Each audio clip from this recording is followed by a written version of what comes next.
Welcome back to the Come Follow Me Rundown. This week, we're in the book of Psalms. Unlike many of the Old Testament stories we've been reading, Psalms isn't focused on kings, battles, or major historical events. It's a collection of songs, prayers, and personal writings from people who are trying to stay close to God through the realities of life.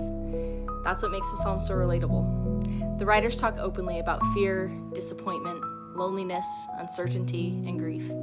They ask hard questions. They wrestle with challenges. They don't pretend everything is fine, but they keep turning back to the Lord. One of the most well-known verses in all of Scripture comes from Psalm 23, "The Lord is my shepherd." A shepherd doesn't remove every challenge from the path. A shepherd guides, protects, and leads. The message isn't that life will always be easy. The message is that God does not leave his children to face life alone. The truth matters because everyone goes through seasons when life feels heavy. Sometimes it's anxiety about the future.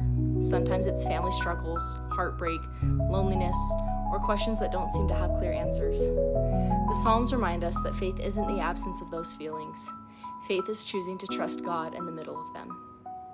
Throughout these chapters, the writers describe God as a refuge, a strength, and a source of peace. In Psalm 46, we're taught that God is a very present help in trouble. Not a distant help, not an occasional help, but a present help.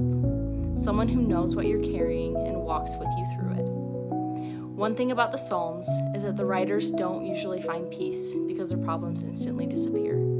They find peace because they remember who God is. Their circumstances may not change right away, but their perspective does.